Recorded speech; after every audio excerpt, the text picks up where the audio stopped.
আসসালামু আলাইকুম রহমতুল্লাহি ওয়া বারাকাতুহু। প্রিয় বন্ধুরা, আশা করি আল্লাহর রহমতে সকলে ভালো আছেন। আজকের ভিডিওতে আলোচনা করব স্বামী স্ত্রীর অধিকার ও দায়িত্বের বিষয়ে। ইসলাম একজন স্বামীর অধিকার ও দায়িত্ব স্ত্রীর উপর এবং একজন স্ত্রীর অধিকার ও দায়িত্ব স্বামীর উপর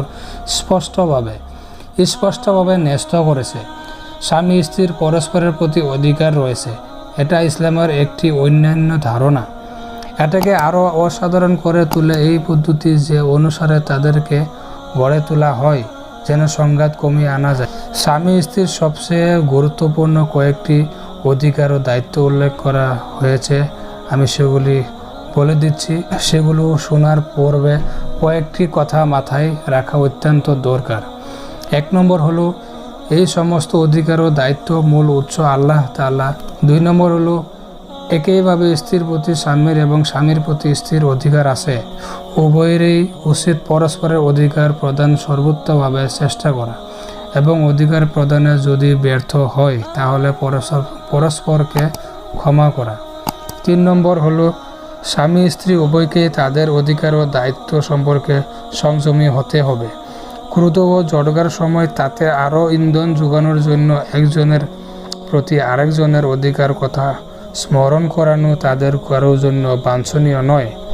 অর্থাৎ গালাগালের অস্ত্ররূপে নিজের অধিকারকে প্রয়োগ করবেন না। 4 নম্বর হলো, অনেক নবমুসলিম উন্নত জীবনযাত্রার জন্য পথ নির্দেশিকা স্বরূপে ওয়েবসাইটে বিশেষজ্ঞদের ইসলামী ফতোয়া এবং ইসলামী আইনশাস্ত্র পড়ে। এই সংস্থানগুলি সাধারণত আইনের অক্ষর সরবরাহ করে, আইনের নির্যাস নয়। আইনের নির্যাস হলো আল্লাহ তাআলার অবাধ্যতা না করে শান্তি ও সম্পত্তির মধ্যে বসবাস করা। সর্বদা মনে রাখবেন যে ভালোবাসা, বিনয় এবং করুণা একটি সুখী ইসলাম বিষয়ের অপরিহার্য উপাদান। স্বামীর উপর স্ত্রীর অধিকার। ইসলাম একজন স্ত্রীকে তার মুসলিম স্বামীর উপর কিছু অধিকার দিয়েছে, তার মধ্যে কিছু আর্থিক আর কিছু অন্য ক্ষেত্র বিশিষ্ট। 1 নম্বর হলো মোহর। স্বীয় স্বামীর নিকট হতে মোহর কিংবা বিয়ের উপহার গ্রহণ নারীর আর্থিক অধিকার। 2 নম্বর হলো, স্ত্রীর সঙ্গে সদাচরণের প্রতি কোরআন অত্যন্ত গুরুত্বারোপ করেছে। তাদের সাথে সৎ ব্যবহার করুন। কোরআনের পাশাপাশি রাসূলুল্লাহ সাল্লাল্লাহু আলাইহি সাল্লাম এর প্রতি বিশেষ গুরুত্ব দিয়েছেন। তোমাদের মধ্যে সর্বোত্তম ব্যক্তি ওই যে তার স্ত্রীর নিকট সর্বোত্তম। একজন মুসলিম স্বামীকে প্রিয় নবী সাল্লাল্লাহু আলাইহি সাল্লাম বলেছেন, সাল্লাল্লাহু আলাইহি সাল্লাম উপদেশ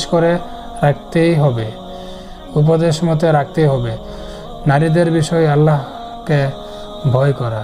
তাদের হাতে তাদেরকে দেওয়া হয়েছে আল্লাহর পক্ষ হতে এবং আল্লাহর বাণীর দ্বারা একটি জিম্মা স্বরূপ, ফলে তারা তোমাদের জন্য বৈধ হয়েছে। সহিহ মুসলিম।